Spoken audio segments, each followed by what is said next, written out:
বসে থাকতে হবে সারাক্ষণ হুজ্জুতি আর ছটফট করা। চুপ করে বসে থাকো, ছটফট করবে না, চোখের পাতা একদম ফেলবে না। বিরক্ত করে সারাক্ষণ।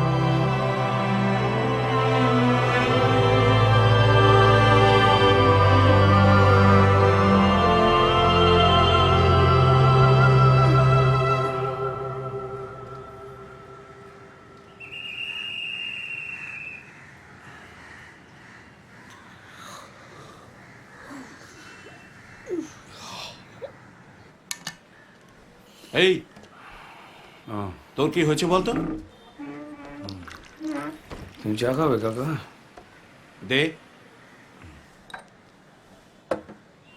কদিন শহরে ছিলাম না, এসেই শুনি তুই আবার গন্ডগোল করেছিস। বুঝতে পেরেছি। কেন এবার কি গন্ডগোল করলাম? কে কি বললো? মানে তোর কি কাজকর্ম করবার কোনো ইচ্ছে নেই? টালিগঞ্জ পাড়ায় গিয়ে আবার ঝগড়া করে এসছিস? বুঝতে পেরেছি, তোমায় ভাঙচি করেছো ওরা না? স্টুডিওতে যাওয়ার পরে বহু ছোট বড় কথাবার্তা বলছিল, আমি চুপ করেছিলাম। যা খুশিতেই বলে যাচ্ছিল। কাকা আমি শিল্পী, আমার তো একটা মান সম্মান আছে নাকি? যা খুশিতেই বলে যাবে লোকে। আমি নাকি বাবার নাম ভাঙিয়ে খাচ্ছি, আমি নাকি মেকআপের কোনো কিছুই বুঝি না। ওই শালা যে যা পাচ্ছে ঘ্যান দিয়ে যাচ্ছে। আমি আমার কাজটা মন দিয়ে করি কাকা। আর যে ডিরেক্টর বড় বড় কথা বলছিল সেই নিজের কাজটা মন দিয়ে করতে পারে না, 9টা 5টার ফ্যাক্টরি চালায়। পয়সা ইনকাম করার জন্য সালা টালিগঞ্জ পারে ও বড় বড় জ্ঞান দিচ্ছে। আমি বলি দোষ হয়ে গেল নাকি? একটু মানিয়ে নে না। না মানাবো না। আমি কি মেগা সিরিয়ালে বিয়ে করা নতুন বউ নাকি যে মানিয়ে নেব? দেখো কাকা আমি ভালো আছি, আমার অভাবের সংসার, কিন্তু আপোষের নয়, আমি ভালো আছি। শুনলাম পাড়ার নাটক আর ব্রাইডাল করে দিন কাটাচ্ছিস। দেখ তোর মতো একজন শিল্পী। শোনো, শিল্পীর না কোনো উঁচু নিচু হয় না, কোনো ছোট বড় হয় না কাকা।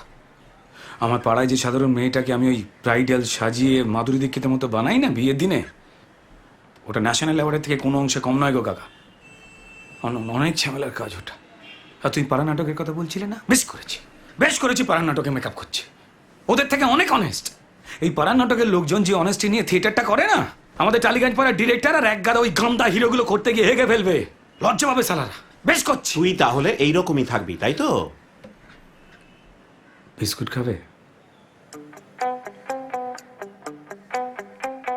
তোমার ঘরের ভেতর যাই, চামড়া পোড়ার গন্ধ পাই, চারিদিকে তার অন্ধকার চেপে ধরে।